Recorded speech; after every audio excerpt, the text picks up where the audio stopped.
Paramashivoham Level-2 Nirvikalpam Manakritva Sarvotre Sarvagotamaha Daya Puryashivoham Nirvikalpam Manakritva Sarvotre Sarvagotamaha Daya Puryashivoham Nirvikalpam Manakritva Sarvotre Sarvagotamaha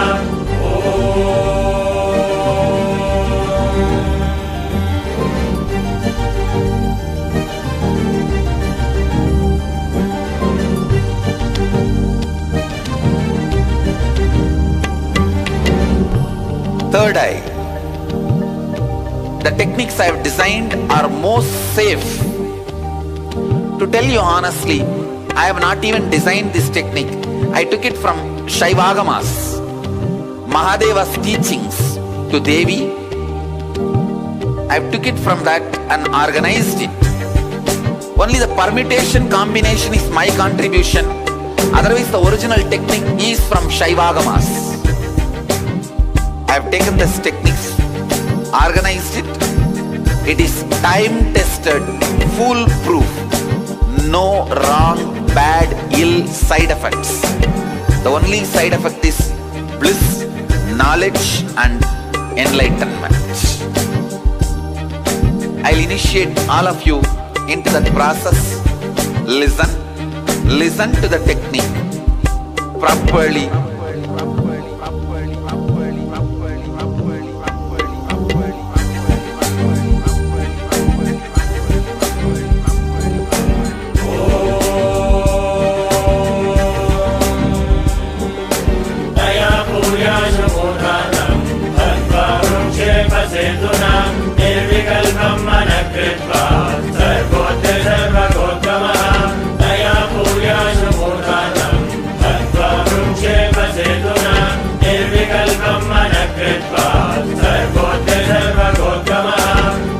Now, this technique is a two-part. First part, with your open eyes, start visualizing the center of your forehead, means where I have the kumkum, the red dot. Center of that spot in you, means your third eye.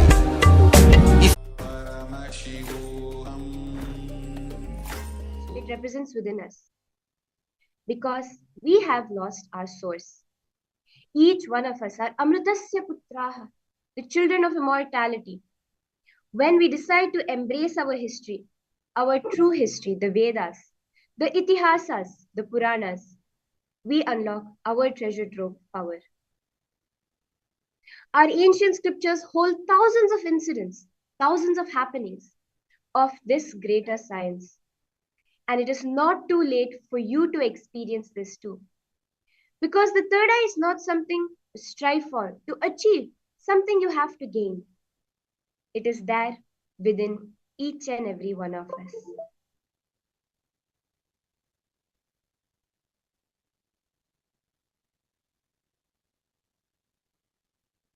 Deep within our brain lies the seat of our will. Lies the place where Paramashiva exists within us, the Agnya Chakra, the physical manifestation of which is the pineal gland. There is our true first person, our Paramashiva. And he himself, from within, has come outside of us in the physical form of the Supreme Pontiff of Hinduism, to make us realize our own potential that is there within us, our own nature that we are yet to realize. In this Paramashivoham, you will experience in your body, mind, and consciousness yourself as Paramashiva, the Supreme Pontiff of Hinduism. Let us now dive in to get a glimpse of what are the few of these extraordinary manifestations that the third eye has in the form of the Shaktis, the powers of Paramashiva.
as my Shamba just explained, the third eye, which is a gift from Paramashiva himself to all of us. And this is not something which is impossible to achieve or anything like that. It is hardwired in each and every single one of us. And this is something which Paramashiva himself reveals in the Shastras, in the Vedas and Agamas. In the Vijnana Bhairava Tantra, Paramashiva very beautifully says, कपालान्तर्मनोऽन्यस्य तिष्ठन्मीलितलोचनः क्रमेण मनसोदार्ढ्यात् लक्ष्ये लक्ष्यमुत्तमम्. Where Paramashiva reveals the signs of the third eye, that we can see over here how many years ago, thousands of years ago itself, this science of the third eye was revealed by Paramashiva himself. And today, in the form of the Supreme Pontiff of Hinduism, Paramashiva has reincarnated to revive this very science of the third eye. And we, all of you, are going to be witnessing a demonstration of it. So stay tuned, as very soon we are now going to be entering into the demonstration of the third eye.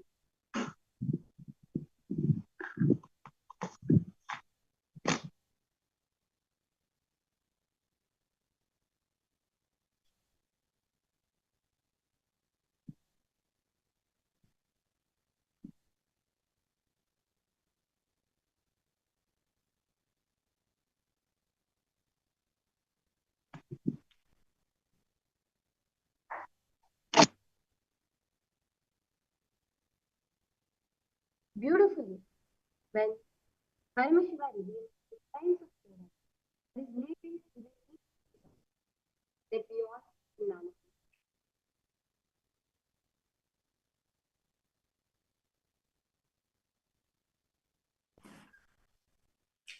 As Paramashiva revealed, that power which is there within each and every one of us, that we all can manifest.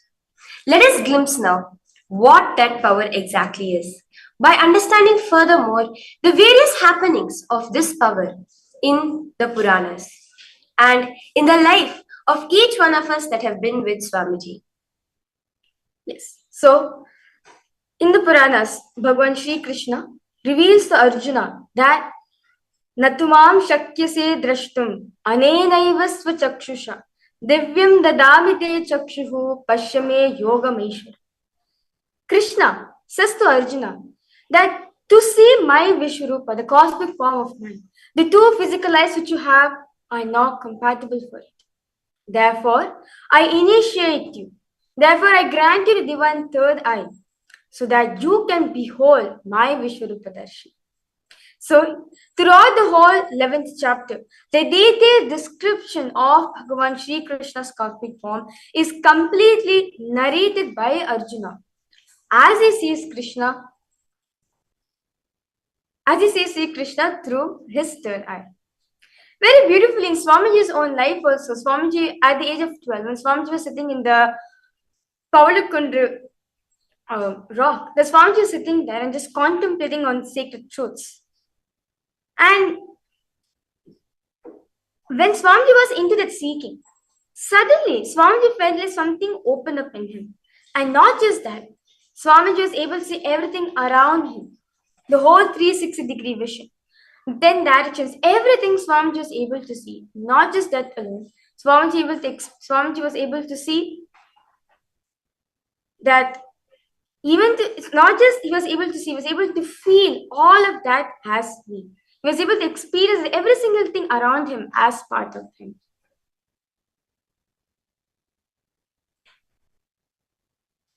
So now, let us start with the demonstration of the third eye.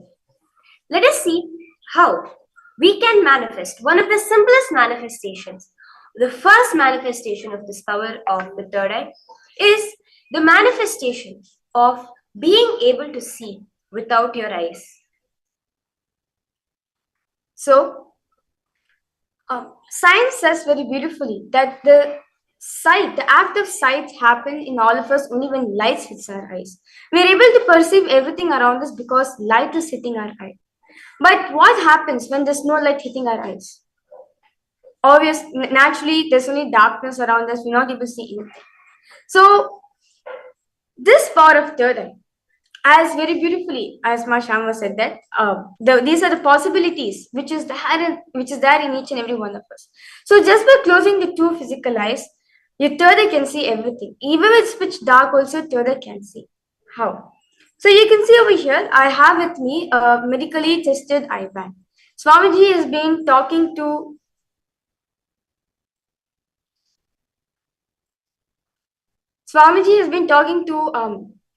many of the scientists, many of the ophthalmologists in India, that to prove that this is an established science, that not just for human, not just for normal people, or even for the people who are visually impaired also, can also manifest these extraordinary shaktis. So you can see over here, this is a medically tested eye band. So in the front, you can see that there's an opaque plastic sheet. And if you see at the back, there's two sockets. So once you wear the eye band on, your eyes goes there and gets settled over there. And there's a nice thick sponge. There's a nice thick layer of sponge which covers all sorts of the eyes. There's not any sort of light to pass through in. And there's a beautiful strap where you can comfortably put it in and adjust your head size. So you can see over here that it's completely no light passing through this mindfold. I'm squishing the sponge to tell all of you that nothing is there inside. It's just pure sponge. There's no microphones, there's no speakers, no nothing is there. So now to authenticate whether this eye band actually is it once you wear the eye band on, it's only pure darkness. I have with me a torchlight. So I'm going to shine this torchlight on this eye band to see whether is there any light able to pass through this mindfold or not. So now I'm first placing the eye band on the front. So you can see the light is on and I'm placing in the front of the eye band. When you see at the back, that there's no way light is passing through it. There's no way light is going. And let me put it on the other side. So you can see I'm placing it on the other side also. But you can see over here, there's no way light is able to pass through. This completely shows that there's no way light can pass through this eye band. So, with this, so now for the authentication of this demonstration, I'll be requesting Ma Shambhava to put this eye band on me.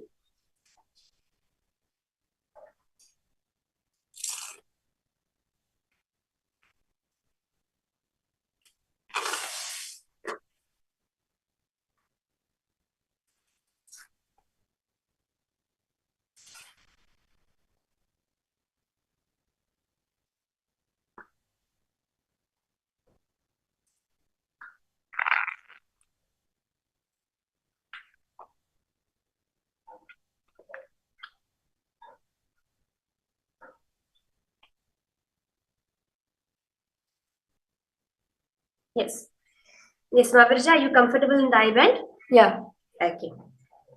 So now, as we get into this demonstration, I request all those of you who are sitting here with us to go ahead and start to post.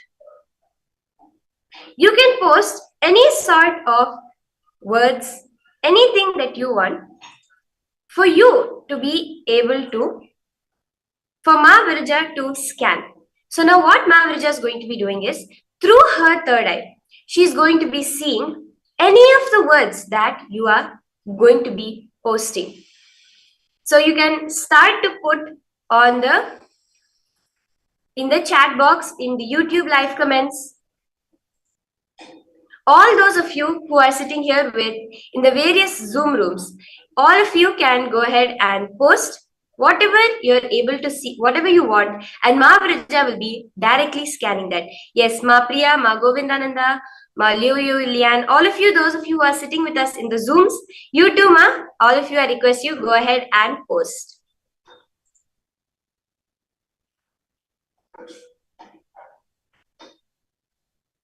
Yes. So now I'll be chanting the Mahavakya 3 times to connect in oneness space with Swamiji. Mahavakya is a beautiful passcode revealed by Swamiji, that just by chanting the Mahavakya, it takes us to the higher frequency, that oneness experience You experience the oneness with Swamiji, like how Swamiji felt that oneness experience with everything, that same experience you'll be able to feel. Om Nityananda Paramashivoham. Om Nityananda Paramashivoham. Om Nityananda Paramashivoham.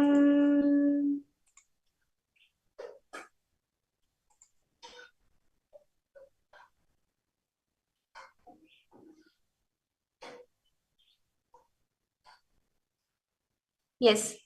So I see comments in the YouTube comment section. So Nityanam for all the viewers who's watching us live on YouTube. Nityanam to all of you. Yes. So Bhunesh, the latest comment which I'm able to see in the YouTube live chat is Bhuneshwar Singh I has posted Jai Mahakali. So all of you can head to the live YouTube chat too, if you're watching us on any of the other platforms, to verify yourself if really there is a comment by Bhuveshwar Singh on YouTube saying Jai Mahakali. And any other things, see, don't go just for words. You can post combinations of numbers, shapes, letters, anything that you want. You can post it. You can post something really complicated, and Ma Virja will be exactly able to see it.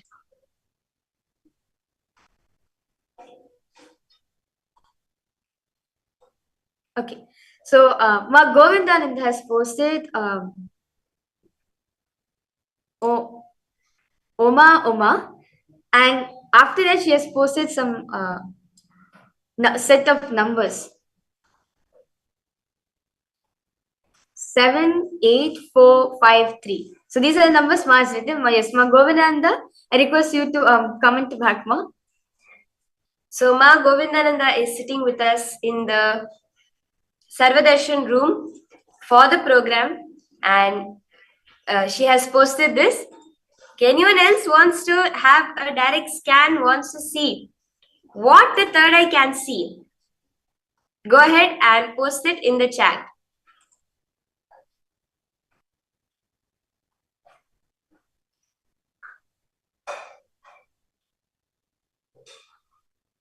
Okay.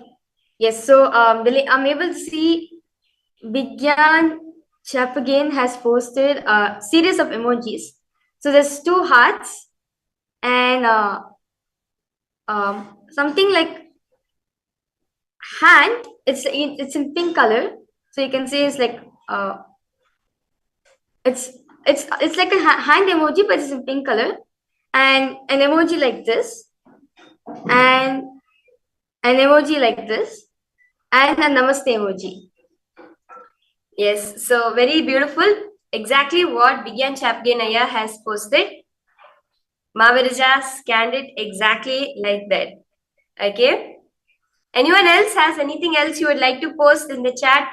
Post it and you'll see Mavarija. It can be long. Don't go small. You can even go 100 letters. And Mavarija will be able to exactly read it out.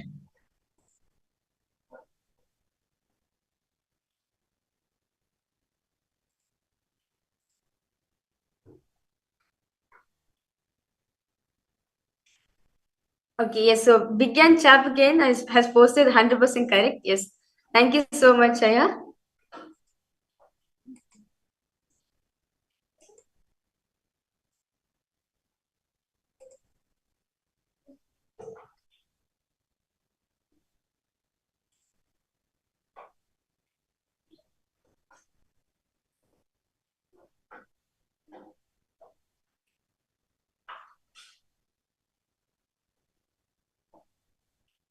Is there anyone else who would like to post something for Ma Virja to read out? All those of us sitting with in Paramashivoham Level 1, Ma Pooja Karin, Ma Liang Wang, Ma Nityananda Paramashiva Paramashakti, Ma Cheng Wang. I request all of you, you too can go ahead and post in the chat.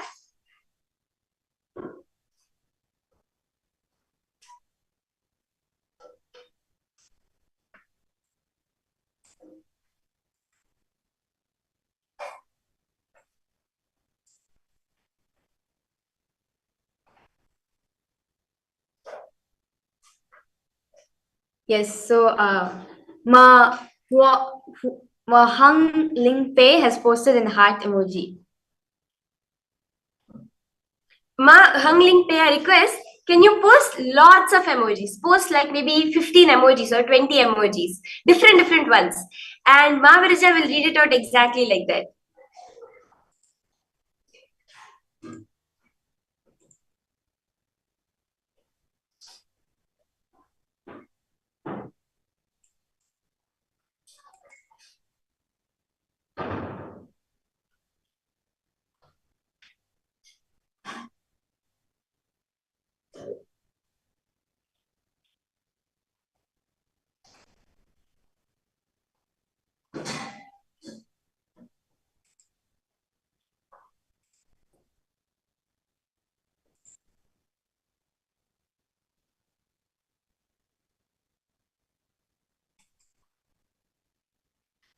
Those of you who are sitting with us, I request all of you post as many things as you want. You can post it even as complicated as you want, something that doesn't have to necessarily make sense. And Mavaraja will be able to see it exactly like that.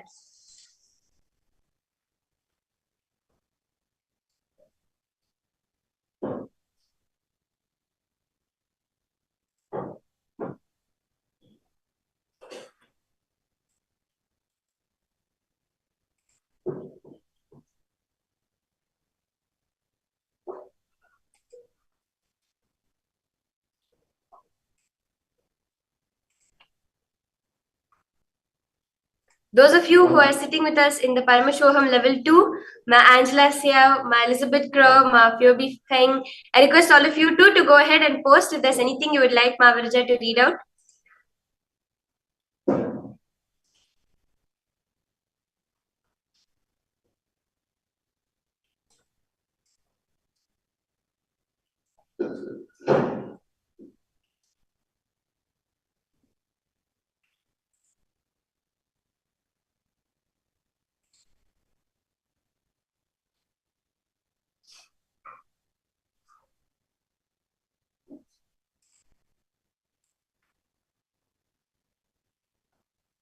Okay, so Ma Hung Ling Peng has posted one more series of emoji. Ma has posted 4 heart emoji and a thumbs up.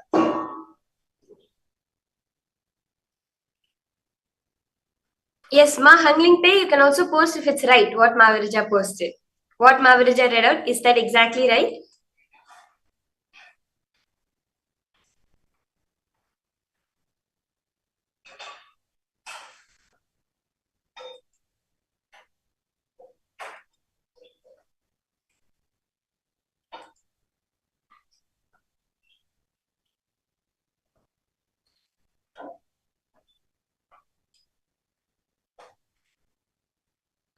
Okay. So Radha Kumari has posted a series of emoji. So she has put one smiley emoji and then second sad emoji, and she has posted around like 5 hearts. And Bhuneshwar Singh I has posted, "Aaj yoga practice nahi hoga kya?" So I request you to comment. Do not worry, Aya. The Nityananda yoga will be continuing. Like as the Paramashivoham program goes by, the yoga Nityananda yoga also will be happening. So do not worry, Aya. You will definitely be doing the yoga today. Okay, Radha Kumari has posed, is it possible? Yes, ma'am. This science, see, this is for us to understand that this science of power manifesting is possible for each and every one of you. Swamiji says very beautifully that anyone who has a head has a third eye. The third eye is there in each and every one of us. It just needs to be awakened. And that Swamiji has the ability to do it. Just by sitting in the Paramashivoham program, you will see, just by sitting in the breathing space of Swamiji, just by attending the sessions, Swamiji is going to initiate you and awaken your to the way you too experience these same possibilities.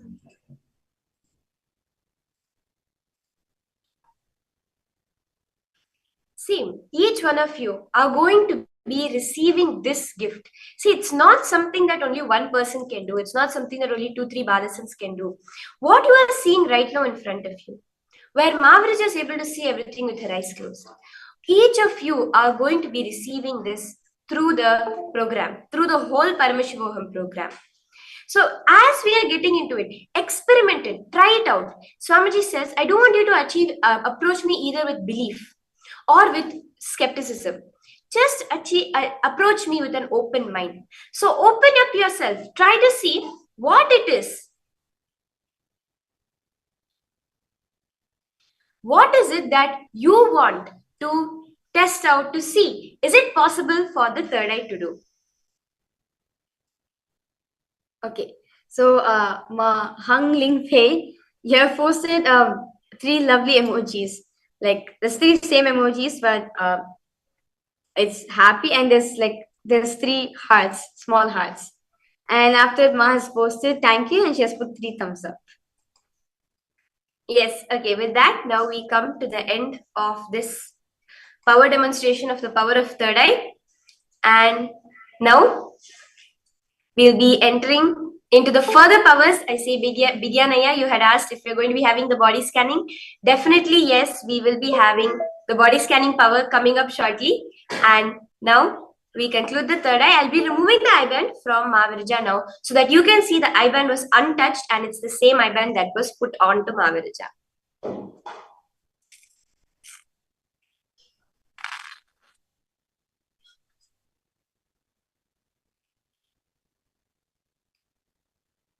Yes. So this is the same eye band which Vasham was put on me. Yes. So thank you so much, Mahavirja. Thank you so much, Mahavirja and Masham. Actually, for all the participants that were watching this, that were witnessing this power demonstration, please understand, this is not a magic. This is not like a trick. This is not a magic. It's not like just one person can do and suddenly somewhere people do it. No.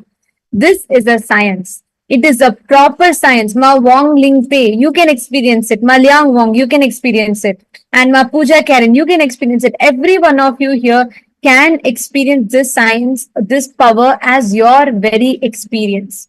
And by manifesting this power, you will see, this is actually like a effect of just the awakening of third eye. You will see how you will have breakthroughs, especially whether it's your memory or IQ or your ability to involve with life. In multiple dimensions, you will be receiving a breakthrough.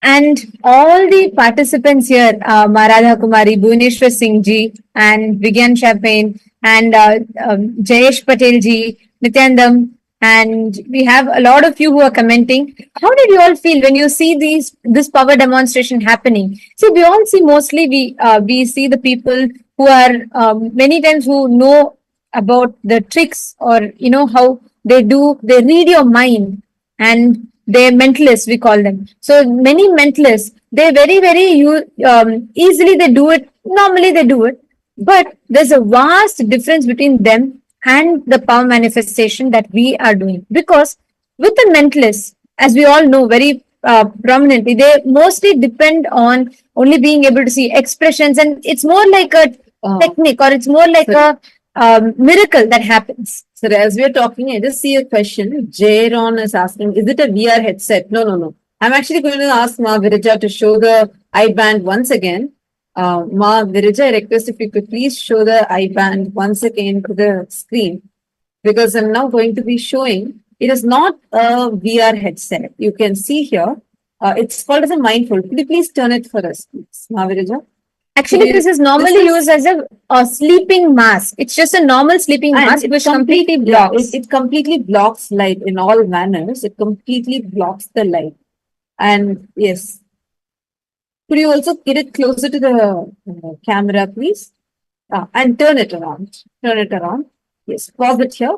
You all can see it's actually a sponge that is on, it is a very special material which is stuck on a very completely opaque black, completely opaque black material, which blocks out all forms of light completely.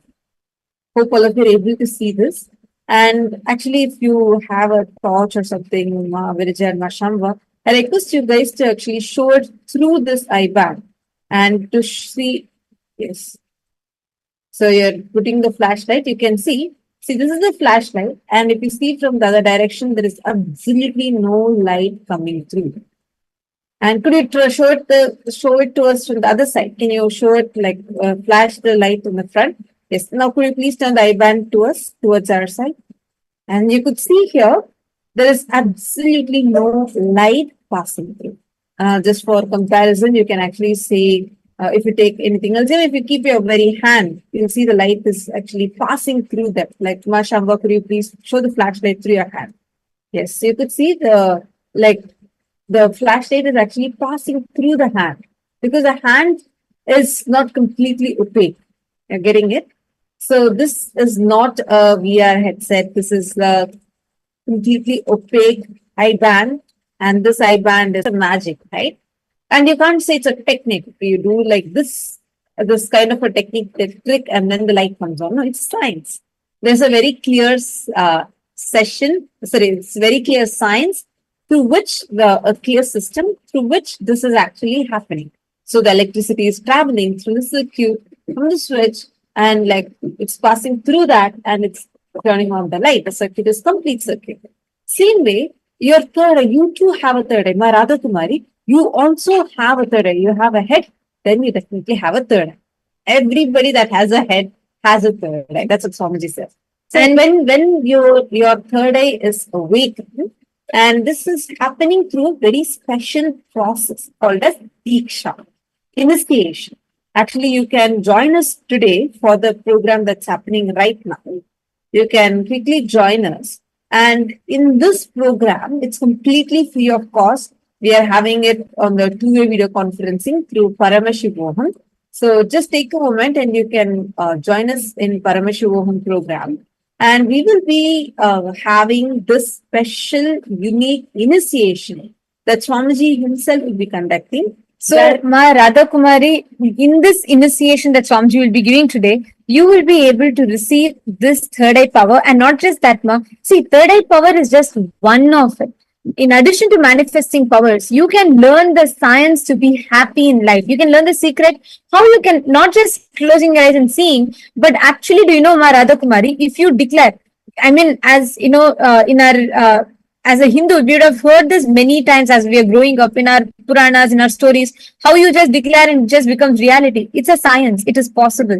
So you're going to be learning about that as well today. So please do join me. Guhanathan Naya is asking, did Swamiji come live today? Guhanathan Naya, Swamiji is going to be coming live at 7 p.m. Eastern Standard Time today. So today evening, 7 p.m. Eastern Standard Time, in a few hours, Swamiji will be coming live, and you will be receiving the darshan right today. So every one of you that are tuned in with us today, all of you are going to be receiving the initiation. But in order to receive the initiation, it is very, very important that you understand the software behind it. You understand the science behind it. And Ma Radha Kumari, answering your question, you see the link. There is a link that is projected right here under in the screen. You're able to see the link, right? It is paramashivoham.org. It's completely free. Join us now, and we are going to be learning the science of how this actually works. And it's a full day workshop. It's happening in Eastern Standard Time. And you can join us right now and attend the full day program at 7 p.m. Eastern Standard Time. That will be probably early morning, around 5:30 a.m. or 5 a.m. for you in India. So you can join in now and prepare yourself through the program. Just sit, attend the program. You don't need to do anything else. Just be here in the program. Swamiji will be giving you the initiation. See,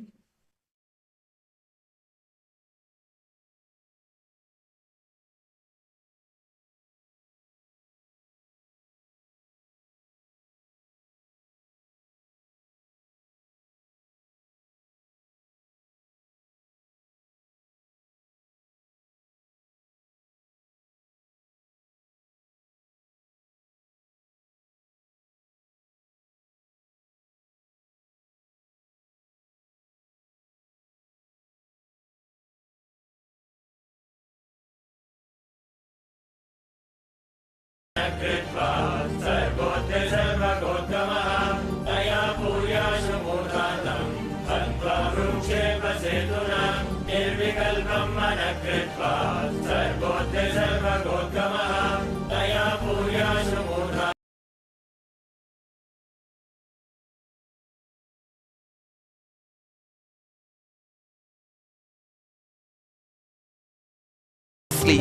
I have not even designed this technique.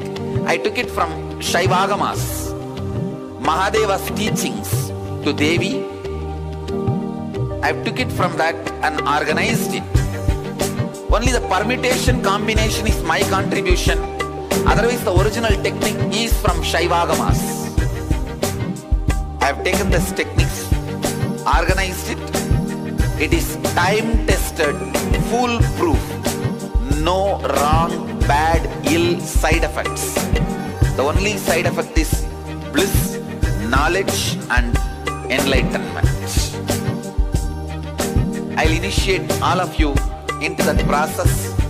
Listen to the technique properly.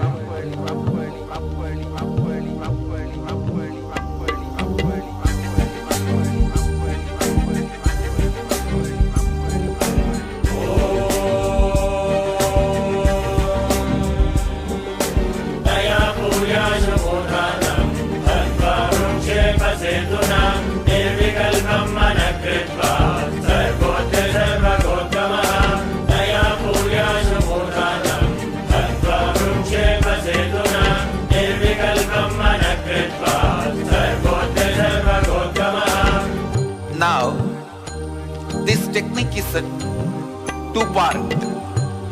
First part, with your open eyes, start visualizing the center of your forehead, means where I have the kumkum, the red dot.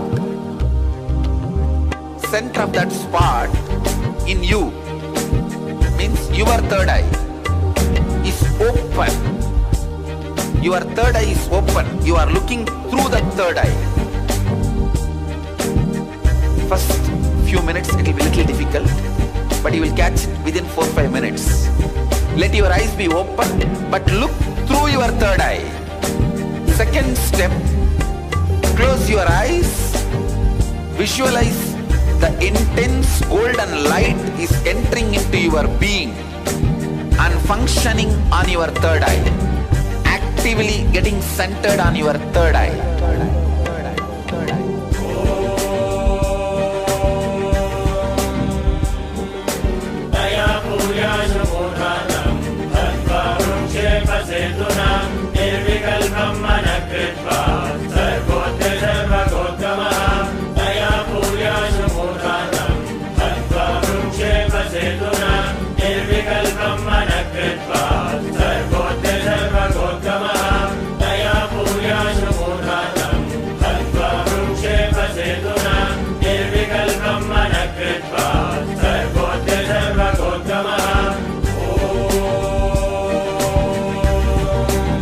Please understand, the first step is visualizing. You are looking through your third eye and look through your third eye to my third eye.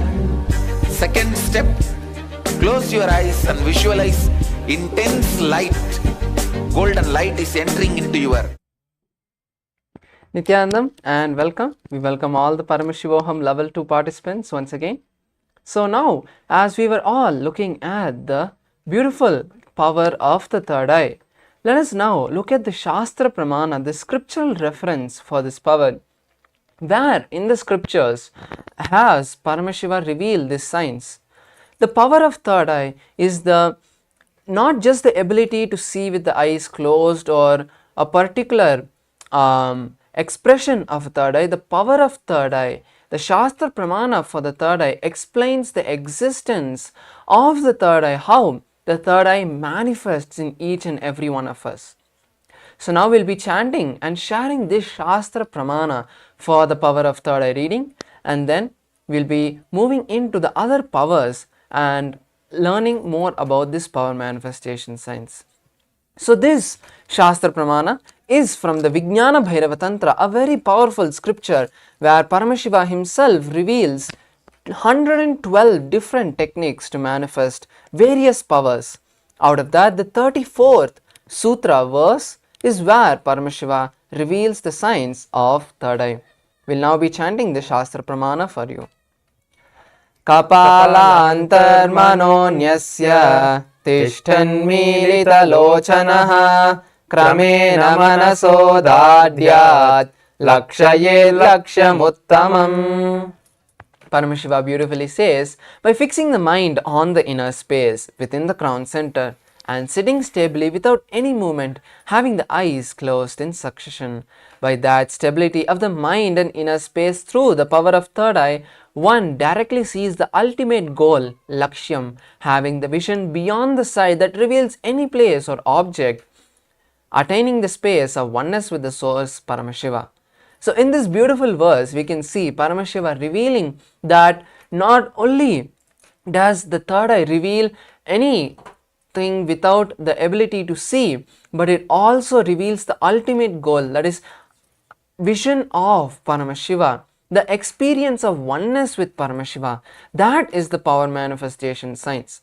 As we saw in the difference between the Shaktis and the Siddhis, means the powers that are received by the initiation of Guru and on the path of enlightenment versus the powers that are received when we do lot of penance and hardship. That difference we can see here where Paramashiva says that we attain the space of oneness with the source. So the powers that we are manifesting only take us closer and closer to Paramashiva, not distracting us from the path of from achieving that ultimate space of oneness with the source. Yes. So now let us see a small video of the Supreme Pontiff of Hinduism where Swamiji himself is sharing the Atma Pramana, how Swamiji manifested this. So let us enter into the video. Let us listen to the video now.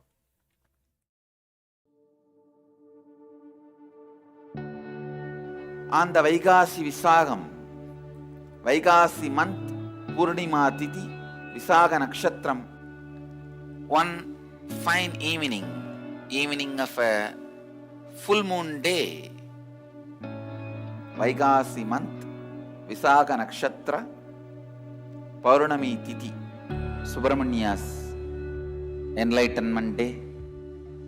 As per the tradition, he appeared from the third eye of Mahadeva. When I completed 11 and aging into 12, no school at that time, usually this May, June, no school. So usually this summer time I will go and sit in the temple or the hill. Around 4:30 to 6:30, maybe you can say this is the Sandhya time.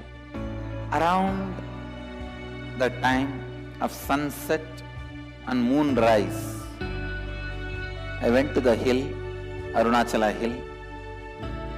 I was sitting at the foothills of Arunachala, where I was born and brought up. Whenever I find time, I'll go and spend time in that space, in that area, because Devi became enlightened there. That place is called Coral Hill. I can say in a way the whole ambience was so calm, so beautiful. I decided to close my eyes. I was not even meditating. I was just sitting in a very relaxed way. Those days, I started practicing the self-enquiry. Who am I? Sometime I may feel from where the thoughts are rising. That is thought as taught by Annamalai Swamigal. An enlightened being, enlightened master, who is a disciple of great incarnation, Ramana Maharshi. Once I closed the eyes, the intensity of my yearning started taking over me. I just felt, what is it I am seeking? Who is that me who is seeking? Who is that me that is deeply discontented about anything I see, hear? Who is that who is deeply discontented even about my own existence? Suddenly, one moment, something happened. Like I'm being sucked inside, pulled inside. Suddenly something opened in me. Something broke inside this Anandaganda area. Literally opened. The first thing happened is that idea inside and outside broke. Means now I know who is the experiencer. Life, alive, being present in everything, experiencing. दिव्यं ददामि ते चक्षुः पश्य मे योगमैश्वरम्. The first experience is that I was able to see everything around me, above me. I started seeing the whole 360 degree. I could see literally all the sides. 360 degree this side and 360 degree this side. 10 direction. Above and below, side, everything I could see without turning my head, without opening my eyes. My eyes was closed. I realized not only I was able to see, I was able to feel, experience how much I am alive inside my skin, the same frequency, the same depth.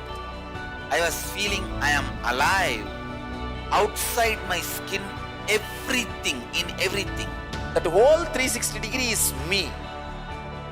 The skin of the stone on rock on which I was sitting and the skin of this body both carry me equally. In both I exist equally. The frequency of the existence was same as it is felt inside the skin and outside the skin. The trees next to me, the temple near me, the hillock around me, the sky above me, and the moon, sun which was setting, moon which was rising. I felt I am alive in everything around me. The whole Arunachala hill, all the plants, bush, shrubs, the idea something is inside and something is outside is completely lost. I just know I am that oneness is the existence. There is no inner, there is no outer, there is no moving, there is no unmoving. The smallest movements of these plants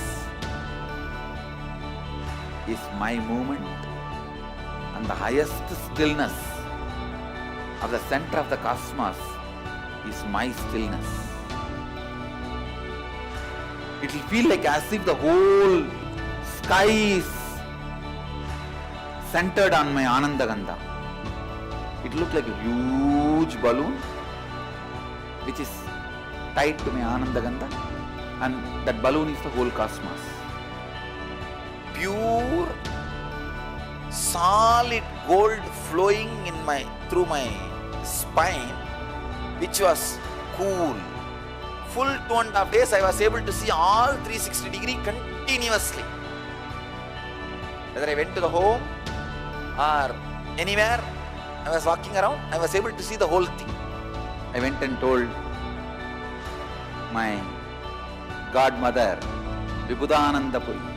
I asked her whether Am I possessed by ghost? She checked my energy and said, no, you are possessed by God. The vision of seeing 360 degree is settled, but that experience of I am one has never left. Now, that very experience getting reproduced in so many Gurukul kids, even adults. Love. Wow.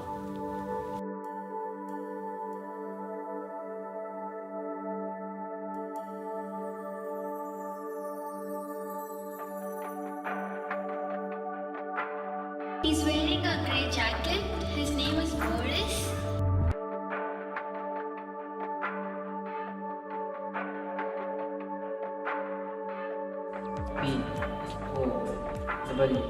P-O-E-E-K. It's only with the lamps lit, the power of the original lamp is established. I can say so many kids having their third eye awakened, even the adults having their third eye awakened, able to see everything beyond the views of senses. 3 decades over, I can see how that experiences manifested and multiplied into so many beings in these 30 years. How Paramashivatva is manifested through this body and reached out to millions of people, inspiring and manifesting what has happened 30 years before on this very day. How it has opened up and reached out to human beings and how it is expanding. My message on this Nityananda Purnima: work on your third eye, have initiation, see to it your third eye is awake. I am available continuously beyond any barriers of time, space, place. I am available to all of you just through this Mahavagya. Om Nityananda Paramashivoham is literally the physical form of Paramashiva. Chant this Mahavagya, use this password, repeat in your inner space.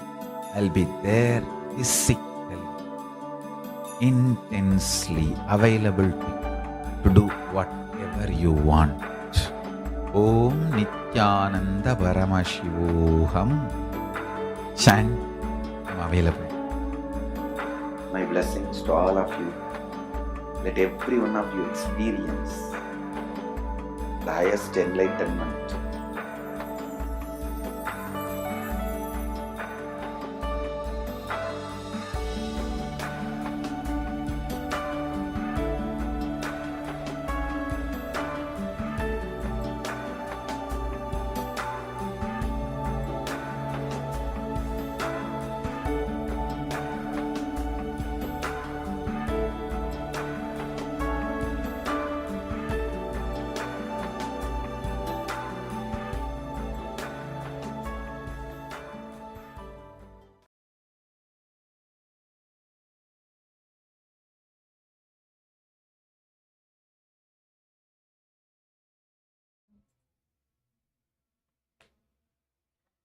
Yes.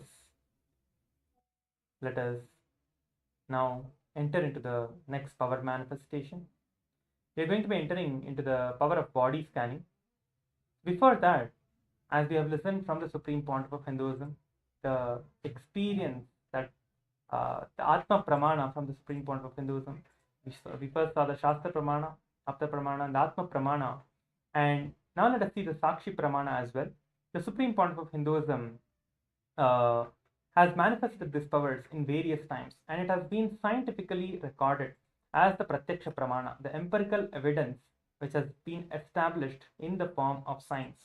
So once they have done a test on Swamiji, the Supreme Pontiff of Hinduism, where they were able to see heightened activities even when Swamiji was doing daily activities in the third eye. In the third eye region, they were able to see the high activity when Swamiji was doing the daily regular activities. And when Swamiji is in the space of deep samadhi, in the space of meditation, that time we saw that the whole brain was literally in the space of complete rest. There was no activities, there was no thoughts, there was nothing. It was just plain restful awareness. That was what they were able to see in the brain test when this was conducted in the PET scan, the positron emission tomography test. They were able to see only the third eye was active even when Swamiji was in the space of samadhi. So that is the power of the enlightenment. When you are established in that space of enlightenment, when you are manifesting that power, that is the space you are established in. Everyone who manifests the powers. So once you are initiated, as today is the first day of the Paramashivoham Level 2 program, once you receive the initiation, once you start manifesting the powers of Paramashiva, you will establish yourself in that space of oneness, in that space of oneness with Paramashiva, in that space of complete restful awareness, where you can manifest what you want and also manifest these divine powers of Paramashiva. So first let us enter into the power of the body scanning. So I request any of the participants here, whoever wants to have this power of the body scanning done for yourself, can go ahead and put your names in the Zoom chat and the YouTube comments. You will be scanning your body and seeing what Paramashiva has for you, what Swamiji has for you, whether it is anything that you're physically facing, or you're physically trying to get healed from some illness that you're facing, or some diseases that you have, anything that you have, or even if you don't feel that anything that is there, you're completely in health. If you just want like a general checkup, even you can also go ahead and put. So many times we have seen that in this power of the third eye, even what the science, the doctors and the tests cannot find out, third eye can find out. And later on, when they test for this particular issue, they're able to see that yes, this is what the actual problem is, and they're able to rectify it. And once the third eye scanning is done, the healing automatically starts. Because when Swamiji is seeing through the third eye, when Swamiji is manifesting through the person who is manifesting the powers, and when that vision falls on you, your body is completely healed. So before we entering into the power manifestation, I think one participant has requested for the power of the body scanning. We will be chanting the Shastra Pramana, which is a scriptural reference for this particular power of the body scanning. And we will be learning about what Paramashiva is saying about the power of the body scanning, and then entering into the power manifestation. So let us begin the Shastra Pramana. Let us chant the Shastra Pramana and then enter into the power manifestation. Swadehe jagato vapi sukshma sukshmataraani cha tattvani yani nilayam dhyatvante vyajyate para. The translation: Bhagavan Paramashiva says, cognize deeply the subtle to the subtlest constitutive principles of your whole body, which is the Swadeha, or of the whole universe, simultaneously consist of the essential reality. They are being absorbed in their source cause, which is Paramashiva. By the experience of such restful awareness, one becomes complete from all the thoughts, and the ultimate universal divine power, the Para Devi, Adi Shakti, is revealed. And the supreme power manifestation then starts happening. This is the beautiful revelation directly by Paramashiva himself. And now let us listen to the Apta Pramana. This is from a great Apta. Aptas are the rishis, or the great enlightened masters who have lived in the past and who are continuing to live now. So let us listen to one of the Apta Pramanas. Terayar was a Siddha and one of the prominent disciples of Agatya. One day, a man suffering from severe headache comes to Agatya for healing. Agatya uses the power of the body scanning and identifies the root cause of the headache and reveals that there is a small tumor in the brain of the disciple. Sitting in the person's brain, there is a small tumor in the person's brain. Agatya immediately instructs Teraya, his disciple, to perform an open head surgery and remove that tumor from the head. After the surgery is completed, successfully, the person is healed and cured of that headache, and thus he gains the name also as the Teraya. So this is power manifestation directly which has been manifested, where not only they're able to identify the problem, they're also able to scan and remove the problem that you're having. Now, we'll also be seeing Atma Pramana, which is the direct experience of the Supreme Pontiff of Hinduism himself, where Swamiji has had this experience in his own life when Swamiji's hand was broken. So on 22nd December 2019, the Supreme Pontiff of Hinduism, Bhagavan Nityananda Paramashivoham, revealed how Swamiji uses the power of the body scanning, and also we are going to be listening to direct words. Only when I had the multiple compound fracture, I was forced to go to the surgery and therefore for medical checkups related to that. At that time, they detected heavy metal quantity in my different organs. It was revealed that I had been poisoned without our knowledge. I immediately used the diagnostic methods instead of the medical facilities to study the body condition due to the poisoning. Through the body scanning, I found out what the problem was and what the imbalances had happened and where the balance had to be done. I used allopathy as a second opinion to verify my findings. So these are the different methods of teaching in Hinduism, which is the first is the Shastra Pramana, then the Apta Pramana, which is the experiences of the great masters of the past and present, and the Atma Pramana is the experience of the Guru who is initiating us, the Supreme Pontiff of Hinduism's experience, which is the Atma Pramana. Then the Sakshi Pramana, which is the evidence which we are manifesting the power, and Pratyaksha Pramana is where we are demonstrating the power, where we are able to see the physical power manifestation happening in the body.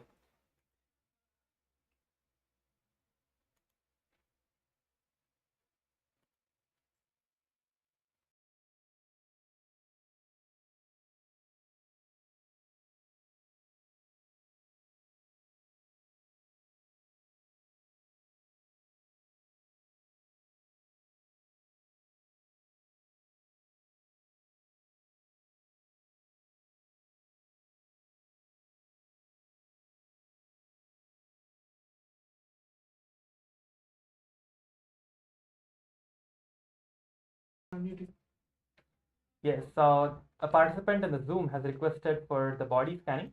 So now I'll be connecting with Swamiji and scanning through the third eye and revealing whatever Swamiji has for you. And now we'll enter into the power manifestation. I'll be chanting the Mahavakya, establishing myself in that space of oneness and revealing whatever Swamiji has for you. So you can just sit down and relax. There is nothing that you have to do. You can just sit and relax, and I'll be doing the scanning for you.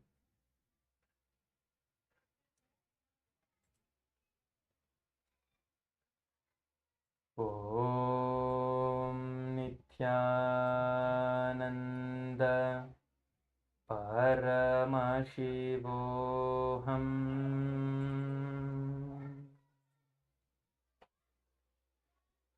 Om Nityananda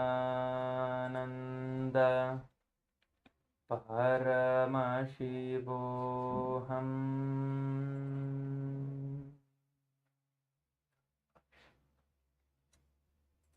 Om Nityananda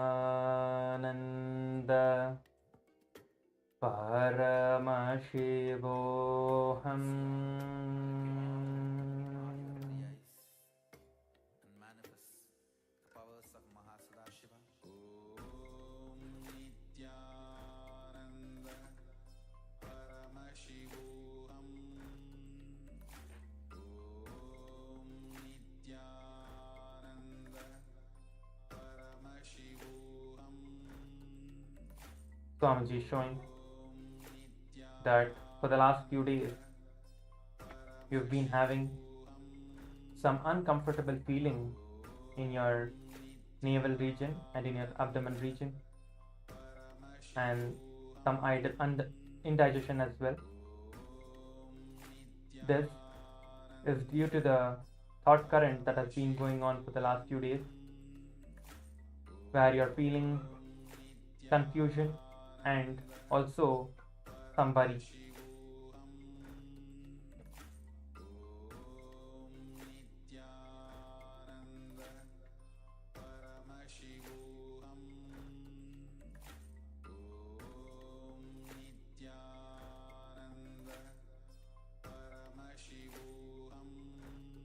the best solution for you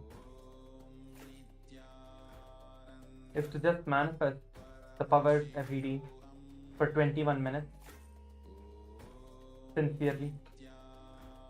As you have attended the Paramashivoham program previously, you're already established in that space of oneness.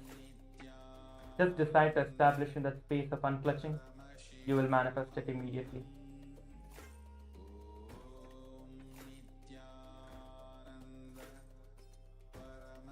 Swamiji has done the healing. You will be completely healed. Now, you can also go ahead and share your experience in the Zoom chat. You can go ahead and post how you experienced this power manifestation and share with us.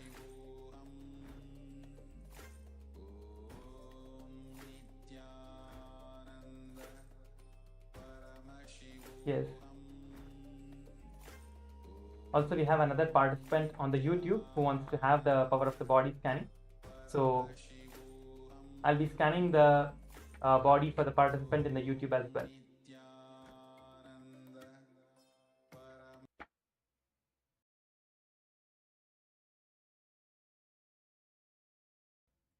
Yes, so the participant in the YouTube is requesting, his name is Abhi Dange. So I'll be scanning the body for you, Aya, and doing the power manifestation. I would highly recommend for you as well to join on the Zoom with us for you to receive the direct initiation to manifest this power. For now, I'll be scanning your body and revealing whatever Swamiji has for you through the third eye.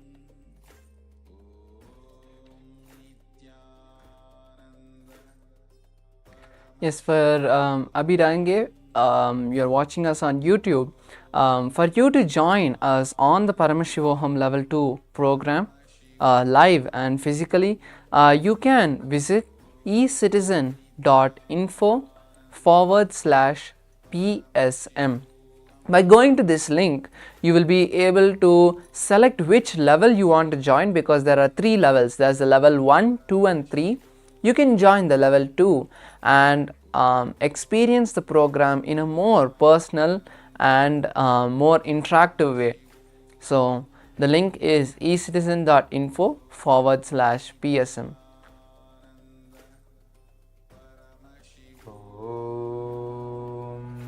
Nityananda Paramashivoham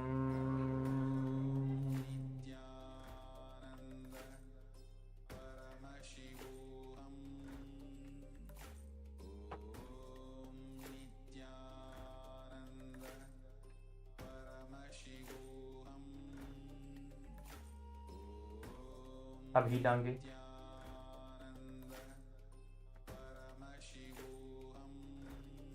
Swamiji is showing that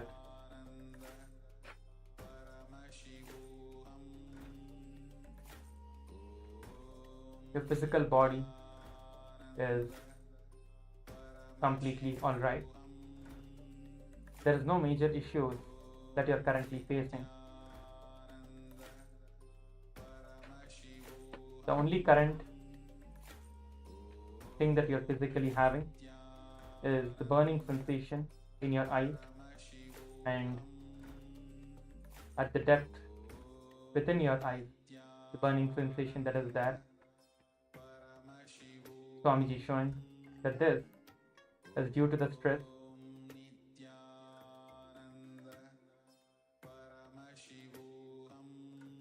whatever you're trying to do right now, you're feeling frustrated, and the frustration is physically manifesting as the irritation in your eyes and in other parts of your body.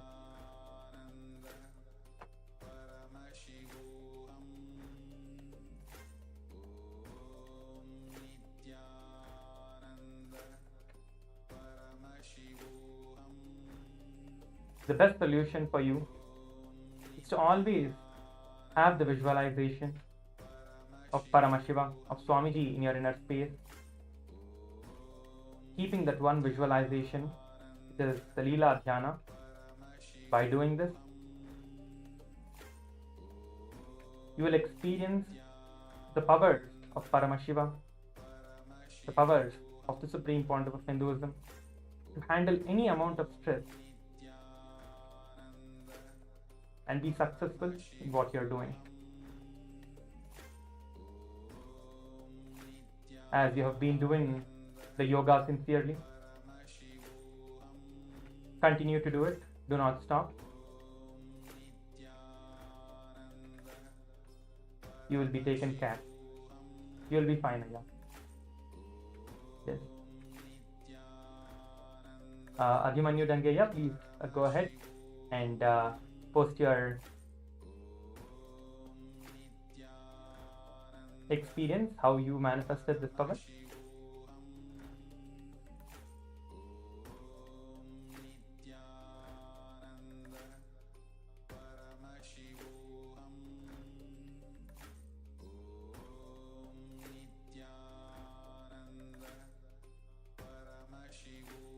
Yes, the participant on Zoom has messaged, I experienced the power manifestation by relaxing into it.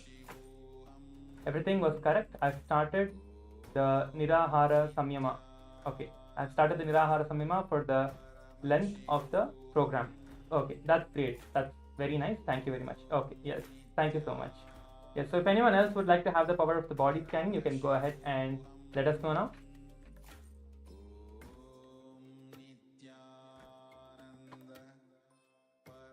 Okay, body scanning, it is for practical uses. Like if you may not know how to use the power of the body scanning, okay, you might say, okay, I'll go to the doctor or anything like that. But always, the source of the problems are not what you experience as. Whether you have a headache or you have a stomachache or you have some other problem in your body, the source might not always be that problem itself. The source will be something else. It could be something completely different. Maybe you are having some other thought currents, because thought has weight on your body. Swamiji says that the thoughts that you're carrying inside your inner space has a weight on your body, because of which particular thoughts can affect particular parts of your body. So that is the reason many of the problems that we are facing, even though you go to the doctors, you try to do various different checkups and you try to solve those issues, medically there is no solution for some of the problems that you're facing. Not only medically, there is no solution that you are able to find in your life for some of the problems that you're facing. That is because you're not actually looking at the source of the problem. The source of the problem is not always what the problem expresses itself as. So when you have this power of the third eye, when you have this power of the body scanning, you're able to scan yourself and see what your actual problem is, what your problem is in your body, what your problem is in your inner space, or what you're currently experiencing because of which you're having this problem. So that is the power of the body scanning. So whoever are joining us for the Paramashivoham program for the first time, you can sincerely attend for the 21 days.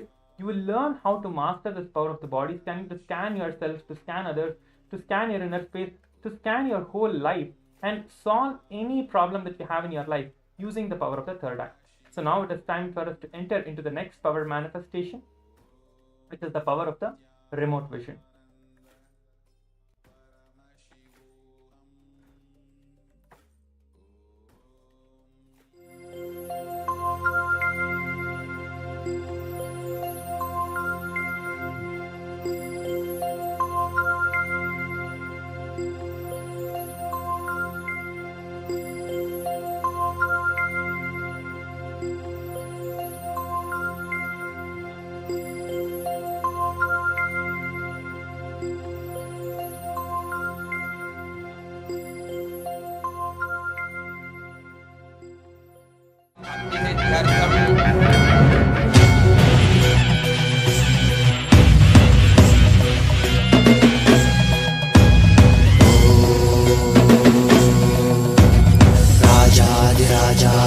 प्रशक्यशाकिने नमो वयं वै श्रवणाय कुर्महे कामे कामाय मह्यं कामेश्वरो वै श्रवणो ददातु कुबेराय वैश्रवणाय महाराजाय नमः சலடிகளை கொண்டு உன்னை பூஜித்தோ அருள் தருவாய்.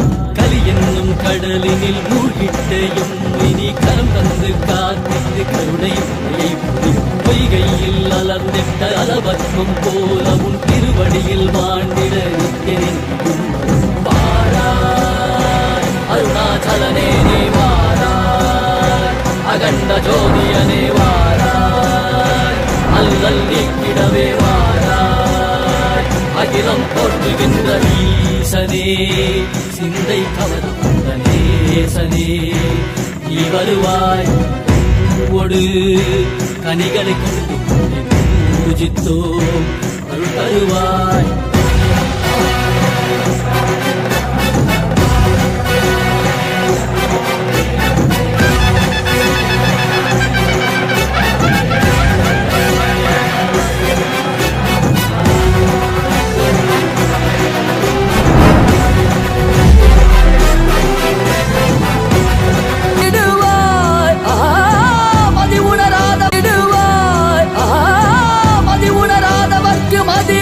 செய்திட வான்மழு நீ ஏந்திவா அறவாடிட இதை சூழ்ந்திட திரள் சேர நீ வருவாய். அகம் உணர்ந்திட புறம் மகிழ்ந்திட புலித்தோலோடு நீ வருவாய்.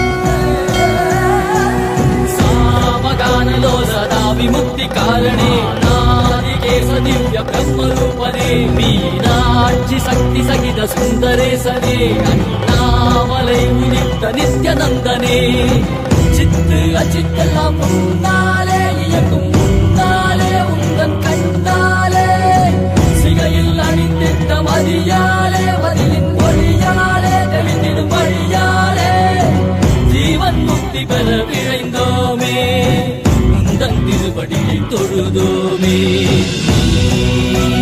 வேள்வியாகினாய் கேள்வியாகினாய் கேள்வி காண பதிலுமாகினாய் ஒளியாகினாய் உலகுமாகினாய் அதுமாகி அருள்படி தரும் கர்ம வினைகள் தீர்க்கும் காசிநாதனே எங்கள் கர்மம் போக்கி எம்மையாலும் நேசனே ஏகாந்தமாக ஏக பாதம் தூக்கியே மணியாரை காக்க வேண்டும் நித்யானந்தனே ஈசனே சிந்தை கவர வந்த நேசனே நீ வருவாய்.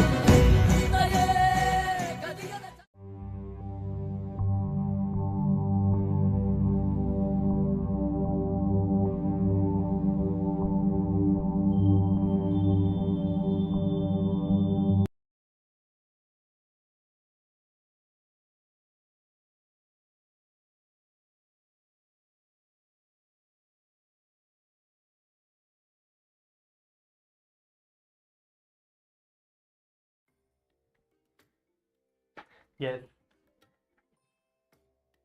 Now let us enter into the next power manifestation. So we were just looking at a wonderful oneness capsule of Swamiji. It was such a wonderful oneness capsule. Let us now enter into the next power manifestation, which is the power of the remote vision. Before that, I would like to request all the participants to keep your cameras turned on. Please make sure to keep your cameras turned on. And anyone who has an interest, anyone who wants to have the power of the remote vision, you can go ahead and put a comment in the YouTube comments or your comment in the Zoom chat. Anyone who wants to have the power of the remote vision. So remote vision power manifestation is one of the very unique power manifestations. It is a very wonderful power manifestation where you can see in remote distances. If you're sitting here, you can see any far distance. You can see what is happening in different planets as well. So that is the power of the remote vision. Yes, so one participant in the Zoom chat is requesting for remote vision as well. Yes, we will be beginning the power of the remote vision. Before that, let us listen to the different pramanas, different evidences from the scriptures which is the Shastra Pramana, Apta Pramana, Atma Pramana, and then the Sakshi Pramana. So the Shastra Pramana for the power of remote vision is once again from the Vijnana Bhairava Tantra. Yes. So in the Vijnana Bhairava Tantra, the various different power manifestations are revealed by Paramashiva for us to learn the technique that Paramashiva reveals. Paramashiva is the one who has created this entire cosmos, and it is like when we receive a new device, let it be a laptop or a camera, we get that device and we try to go through the manual and see how is the best way we can use that. And the Shastra Pramana is exactly that. The Shastra Pramanas are the user manual for us to manifest these extraordinary Shaktis which are there within us. Ultimately, it is the initiation of the Guru that we receive that opens up this entire power manifestation in us. So let us now listen to the Shastra Pramana. The Shastra Pramana is from the 92nd verse of the Vijnana Bhairava Tantra. Let's now listen to that and then move to the translation.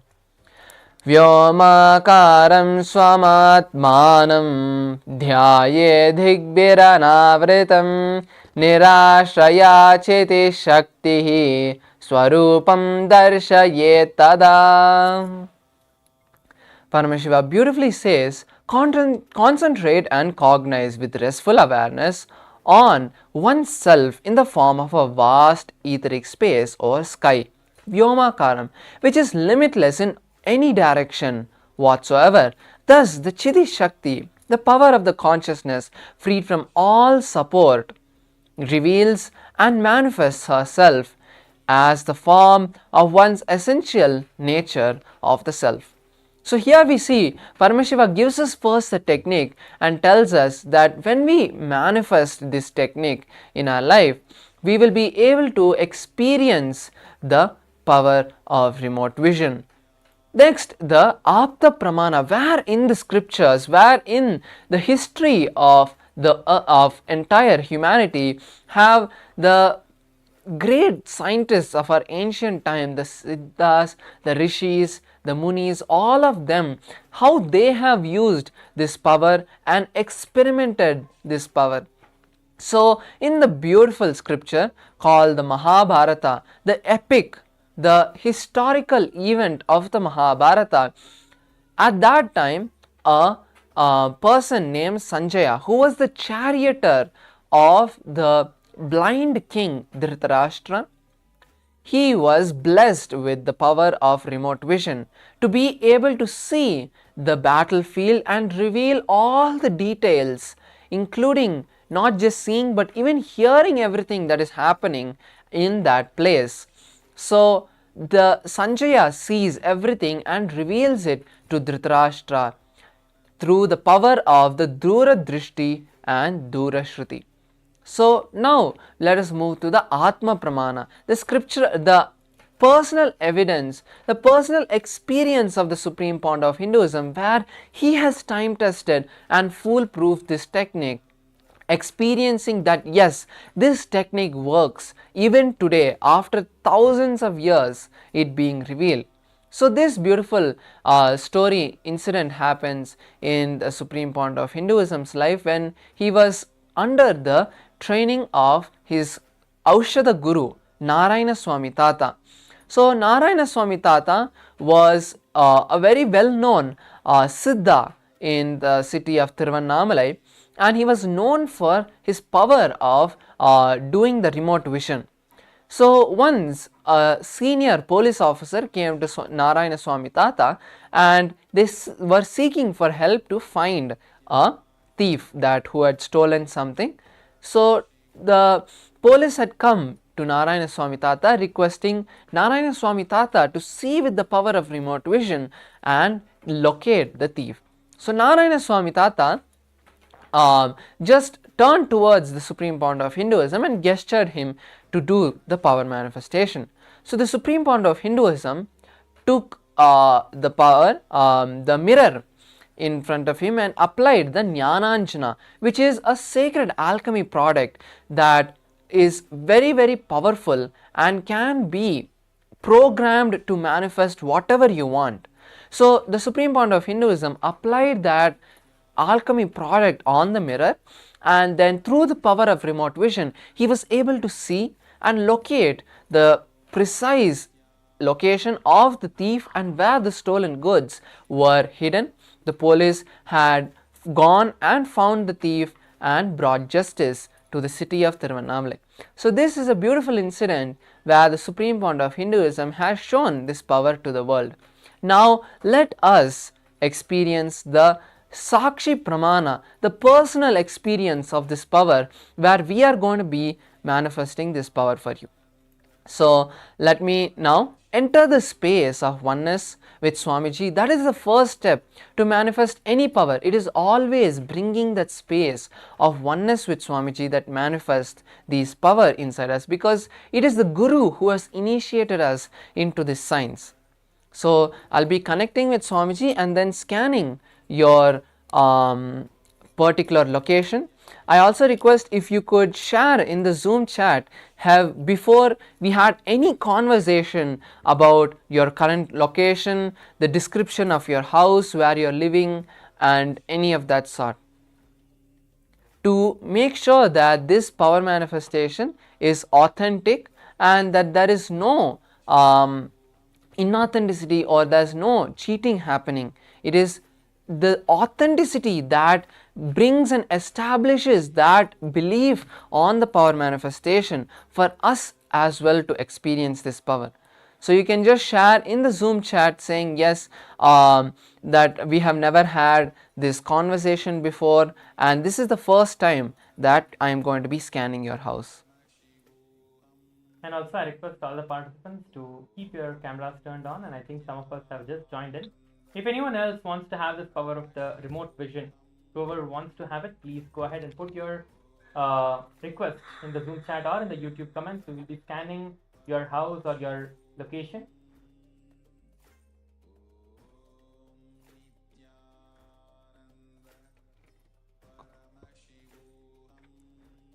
Yes, you will be doing the remote vision as well. The remote vision power, you can as well manifest it.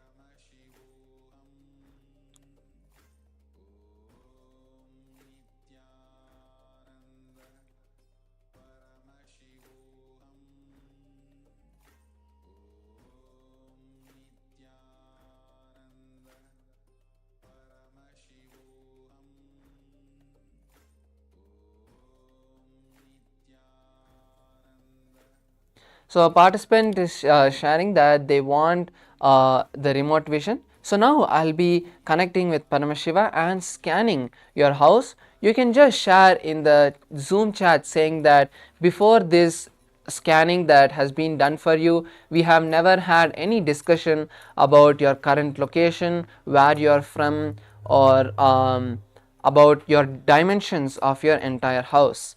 So in the meantime, I'll be scanning your location and revealing the place where you are currently.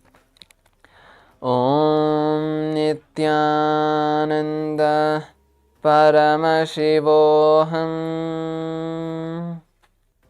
Om Nityananda Paramashivoham.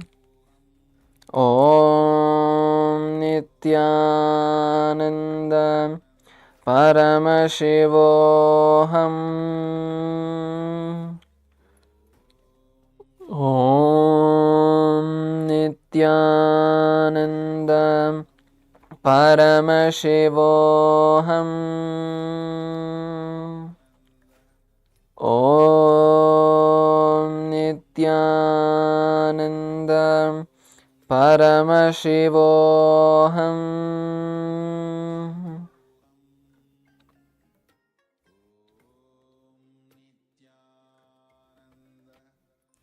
Yes, so what I have seen in the third eye, let me start sharing with you. First, I was able to see the exterior of your house. So I see that you're living in a condo which is in white color, and I see that the roofing, the roof structure of the house is the kind of dome roof. It is not a open roof, and I see that there is red color tiles that have been placed in the house.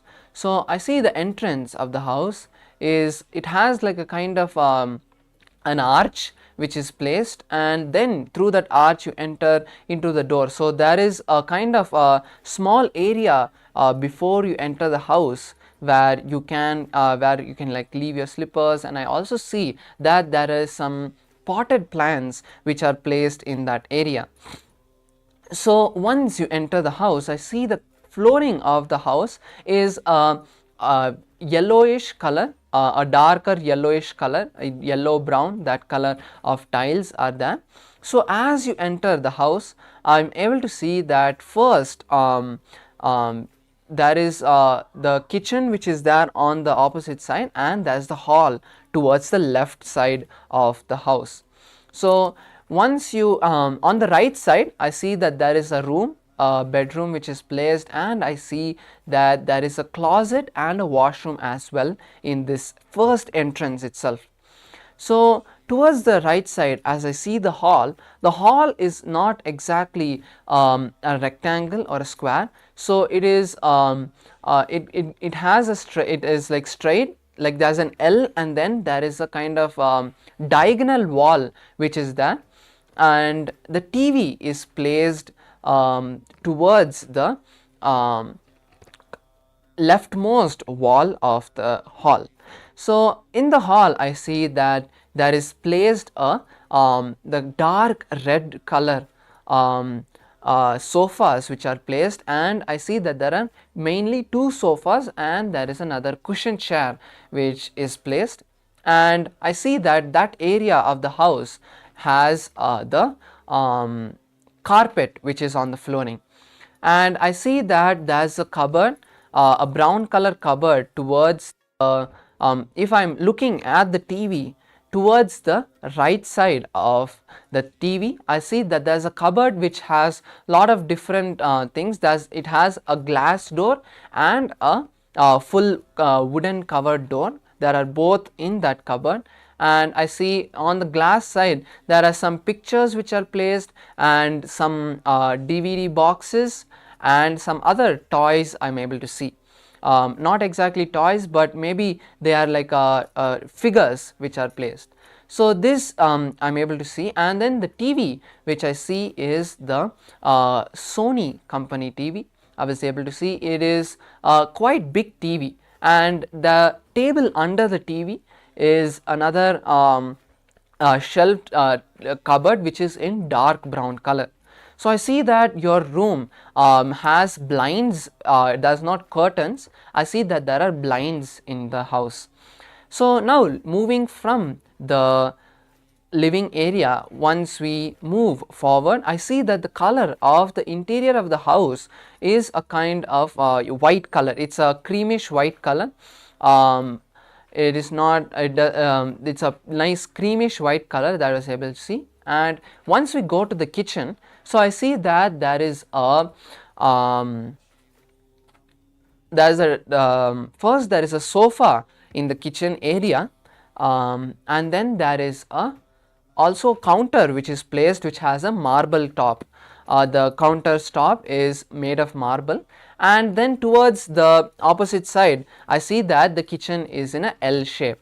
So we have 2 wash basin kind of setup, where there are 2 basins with the tap, and then I see that you have a 5 burner stove, and on the entire shelf of the house is all light brown color. I also see that the kitchen area has curtains for a small window which is placed by the kitchen, by the wash basin. I see that there is a curtain which is placed over there, and also towards the right side of the kitchen I see that you have a silver color fridge which is placed, and also next to the silver color fridge I also see that there is a microwave which is placed. So these are the 2 things that both of them are in silver color, and towards the back corner of the kitchen, I'm able to see that you have placed some pictures of Swamiji over there. So this is the first floor of the house. I also see that you have a second floor. So before entering the kitchen is the staircase. So the staircase goes up, and there is like 2 flights of stairs which takes you to a small pathway where you are currently I'm seeing that where there is currently a kind of shelf which is once again placed as soon as the staircase reaches the floor, and I see that there are 3 rooms in this entire floor. So I see that 2 of them are currently being used as bedrooms, and the third one is being used as a storage. So I would like to currently scan where you are particularly sitting. So I will also like you to turn on your camera and be seated, ma. So now scanning the current room where you are sitting. So I see that you are sitting actually in the place where the flight of stairs reaches the floor. So I was able to see that you are currently seated there, and just the 3 rooms are there. Next to you, towards you, that there is the shelf which is placed. So now this is the scanning that I was able to see of your entire house. Now you can share in the Zoom chat what was the various parts of this, how were you able to relate with this scanning, and what was your experience, how were you feeling during the entire scanning.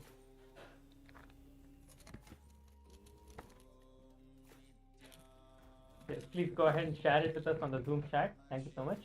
We have 2 other participants who have requested for the power manifestation. That was such a long revelation for the power of the remote vision. As you are sharing, we can go ahead and do the next rounds of the power manifestation for the others who have received. So the first one. Yes, so Phob Feng, I'm going to be now scanning your house.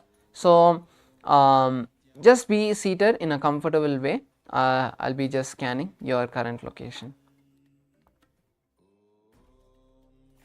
I also request you to please turn on your camera and be seated so that I can see you when the manifestation is happening.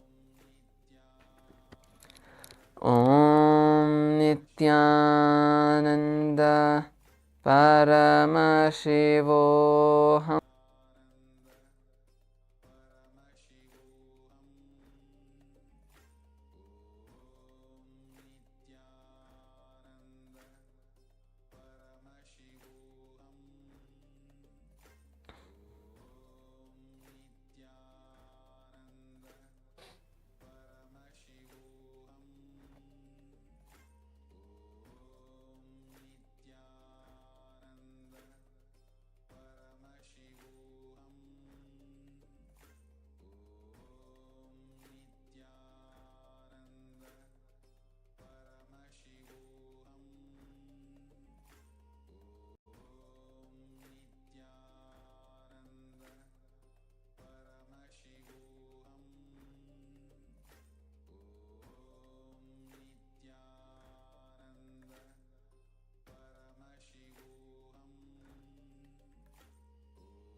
Yes.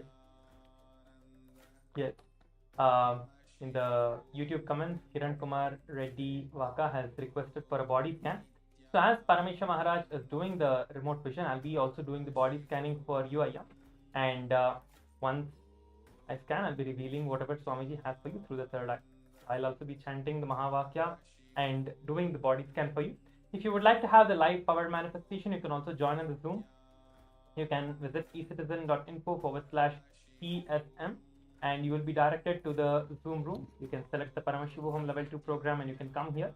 and you will be able to receive this power manifestation. So Parameshwar Maharaj is going to go ahead and share what he saw, and I'll be doing the scanning for you to see the body, to do the body scanning. Yes, so I was able to see that you live in a particular community, apartment complex community. So I was able to see that the color of the exterior is white and just plain white. So as in your current particular floor, I was able to see that there are 4 houses which are there, and your house is a 2 BHK house. So let me scan more and say the interior. So I see that the first entrance of the door is a light brown color door. So once you open the door and go inside, so I see that there's kind of a pathway, there's a small area before you enter the hall itself. So once you open the door, I see that there is a slipper stand which is placed, and I also see a picture which is placed, and there is also a window in this area. So once you go inside, you have to turn left, and then once you turn left, you go into the hall. So I see the hall and the dining area is connected, and there is a separate area for the kitchen. So I see the hall is kind of a long rectangular room with the TV mounted on the wall itself, and I see under the TV that there is a few small table which is placed, which has a few different things. It's a very short table. One layer of the table of that bench, which the table which is there, it is like a drawer which has one layer which has a cupboard kind of structure, and another layer is just open. So just like has it's standing to hold a kind of a platform which is there. So I see on top of that platform there is another picture of some person, and I see that there are some DVDs which are kept in that open area.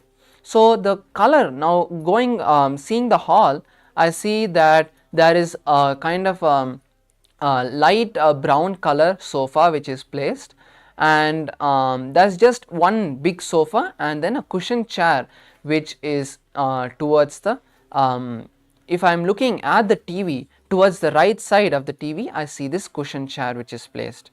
And now moving into the hall, into the dining area, I just see that there is a rectangular a table which can seat around 6 people which is placed, and that table I see is a full wooden table with black color legs which is placed. It's a very simple table, and I see that there are dark brown chairs which are placed for the as the table chair.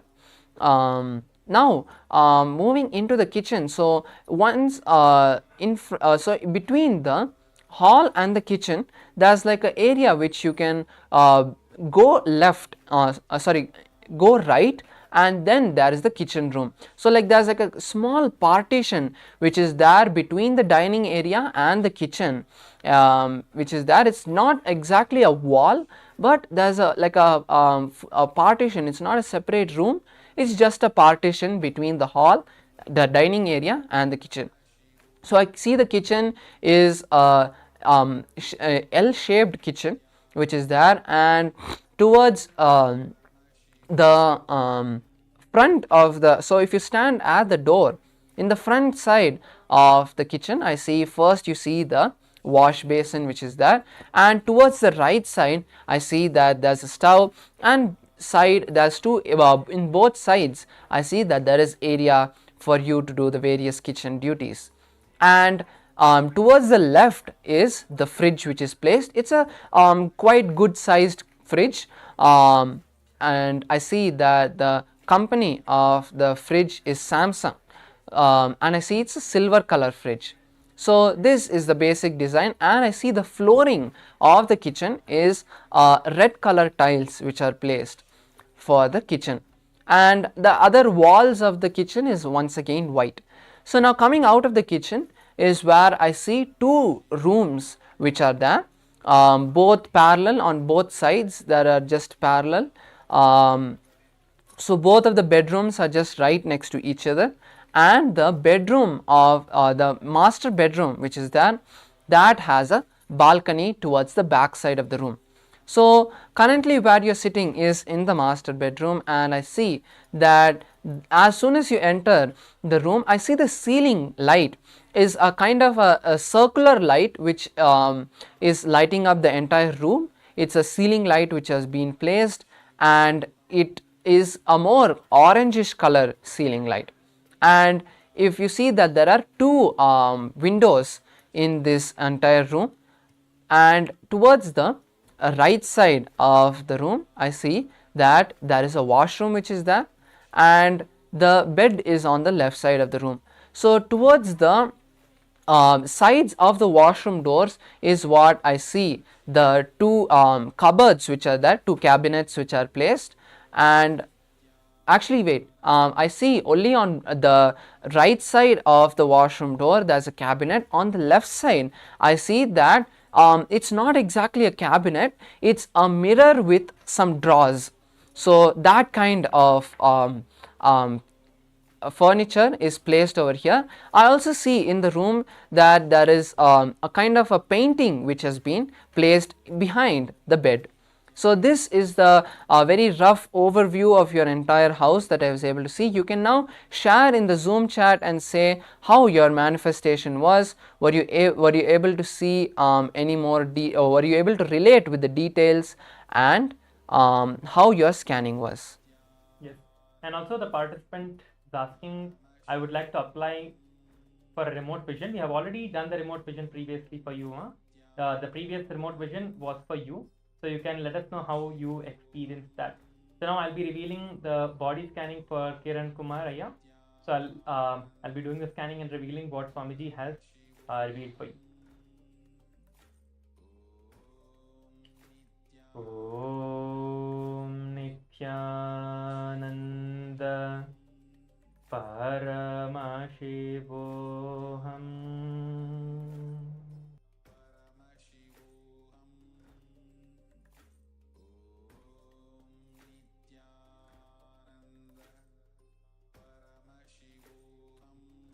Swamiji showing that you are having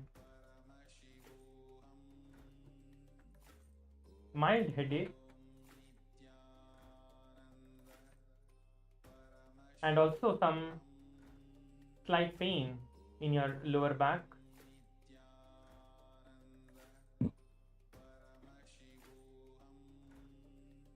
Apart from this, there is nothing else that is there.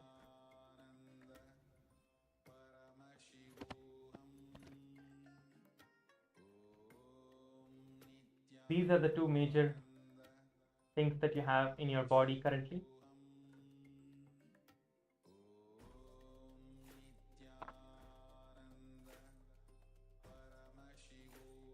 The headache is generated because of the heat that is there in your body. Do the Panchakriya and reduce the heat of the body. You can also start doing the Nirahara Samyama for the course of this 21 days. Through the Nirahara Samyama, your body will be detoxed, and any of these minor problems that you're facing, you will be completely healed and you will manifest the best health.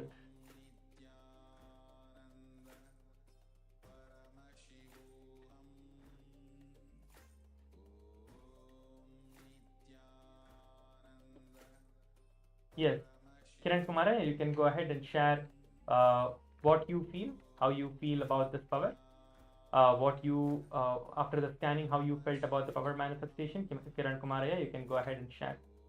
So now we will be entering into the next power of today's segment. I see so many other requests. So many of the participants are requesting for the power of the body scanning and the remote vision. Yes, we will be doing the power manifestations in the upcoming sessions, where you yourself also will be learning how to do these power manifestations. and you can experience them. So we will be having the power manifestation now, which is of the consciousness over matter. So we will be listening to the Shastra Pramana and entering into the power manifestation. Those of us who want to have this power manifestation, who want to get this power manifestation for yourself, make sure to attend the entire course of the Paramashivoham program for the next 21 days. Not only will you be having the power of the body scanning done for you, you will be able to do the power manifestation, whether it is the body scanning, third eye reading, or the remote vision, or the consciousness over matter, or any of these Ashtamaha Shaktis that are there. You yourself will be learning them, manifesting them, and also be able to demonstrate these powers. So that is the most amazing part of this Paramashivoham program. So let us now enter into the power manifestation of the consciousness over matter.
Lingam is done in the shape described by Upanishad, Kathopanishad, as the form of your consciousness. Kathopanishad says, Angushta Matra Purushaha, means in the shape of the thumb, the consciousness, the Purusha, exists in your Anandagandha, the heart center. So exactly in that shape it was made. It's made. The linga represents Shiva, masculine energy of the cosmos, and the Sri Chakra, which is carved there on the top, the Sri Chakra is carved. That represents the feminine mother energy of the cosmos, and I myself personally energized each linga. Because of that, it represents, it is filled with Guru Shakti.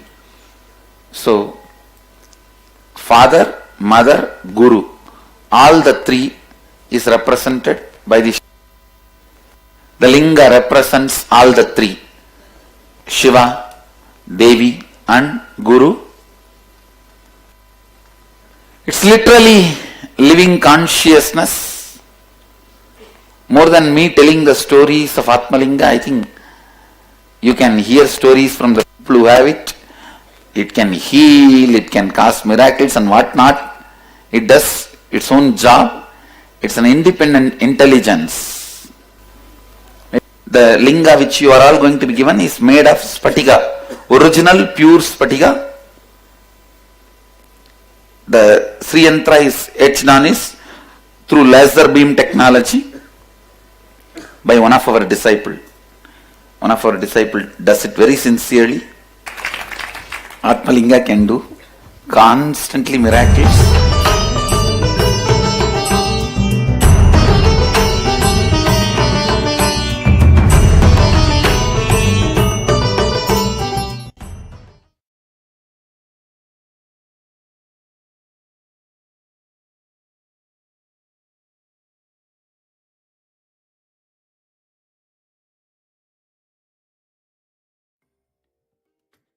Yes. So now we are going to be moving into the next power, the power of consciousness over matter, where we have the ability to connect with any matter and feel oneness with it and do whatever, make it do whatever we want. So we are going to be manifesting the power of making the Atmalinga stand. this is a very beautiful power. As you've all just now seen, the power of consciousness over matter and the Atmalinga standing is a very powerful manifestation, where we have the through the initiation of the Supreme Pontiff of Hinduism, we make the Atmalinga stand on our palms. As you've all just seen a video where Swamiji explains the significance of the Atmalinga, making the Atmalinga stand. When you receive the Atmalinga, you can easily connect with it, as it is your Ishtalinga, it is your own Linga, it is given for you. So the connection between you and this Linga is very, very powerful. So because of that, Swamiji initiated all of us into this power of making the Atmalinga stand. So now I am going to be placing my hand on a cushion.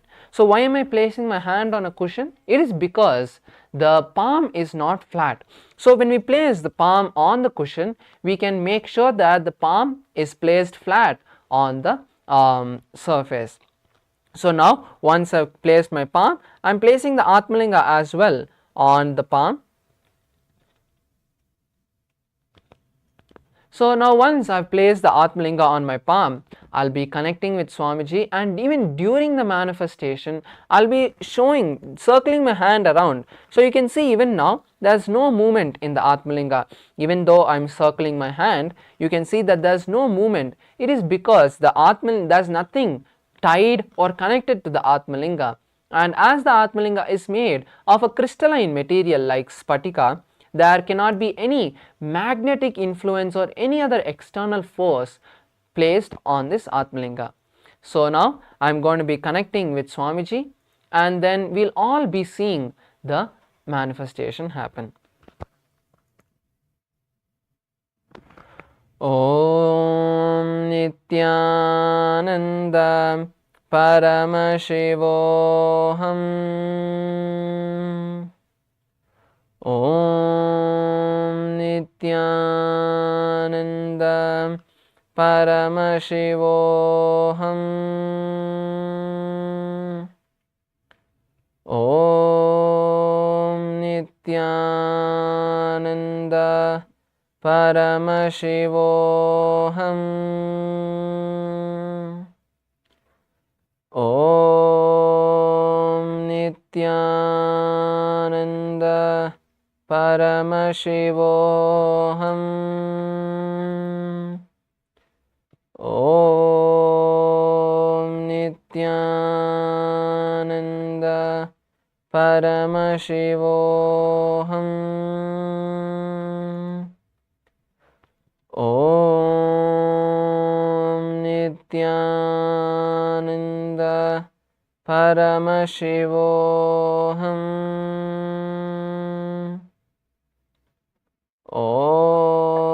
Om Nityananda Paramashivoham. Om Nityananda Paramashivoham. Om Nityananda Paramashivoham. As you can all see now, the Atmalinga started standing, and as I rotate the hand, you can see that there is no movement or there is no external interference which is moving the Atmalinga. Om Nityananda Paramashivoham. Om Nityananda Paramashivoham.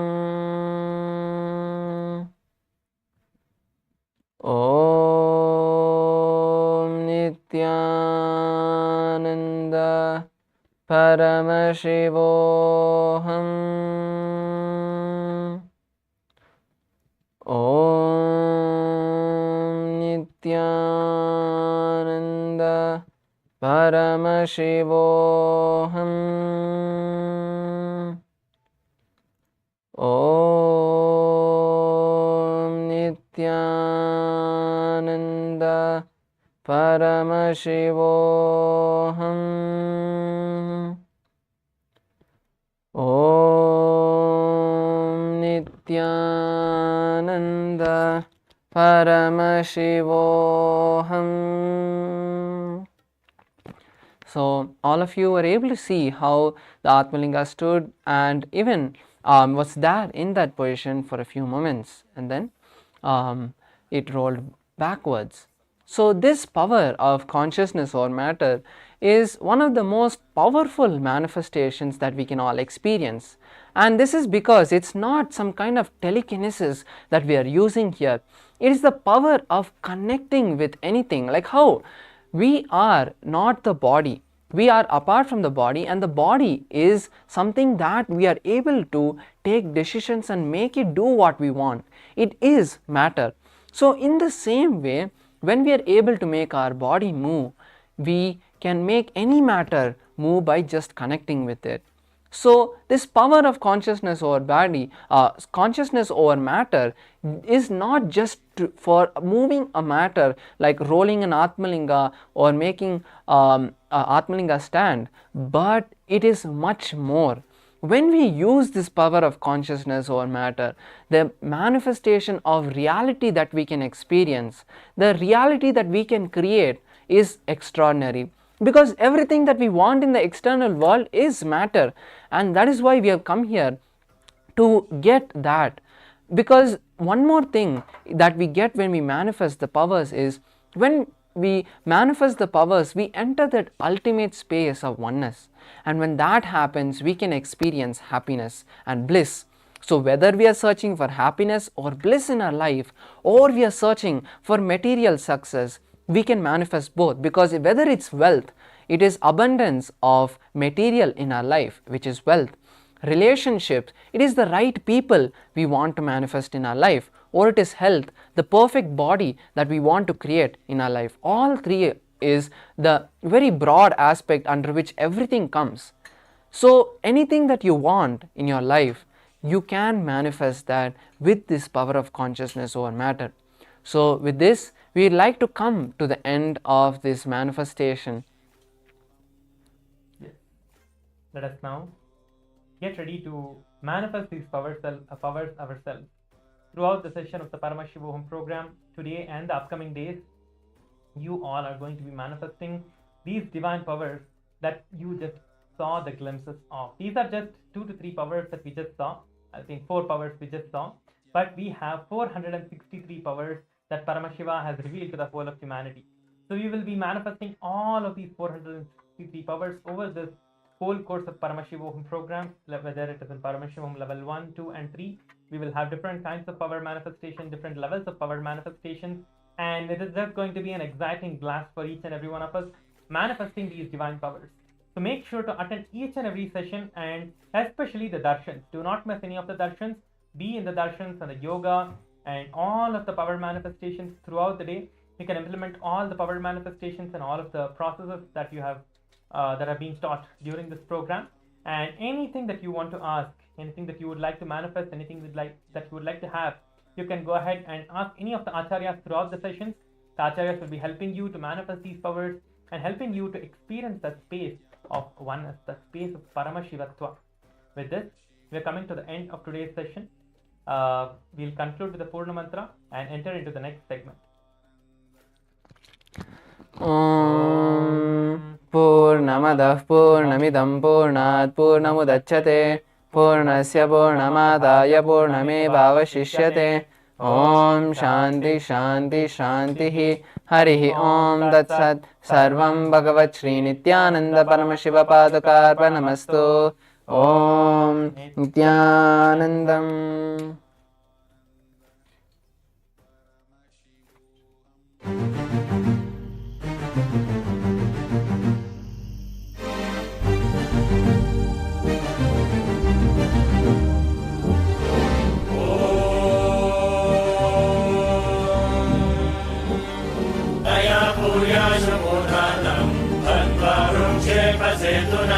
Irvikalpam manakritva sarvotre sarvagottamah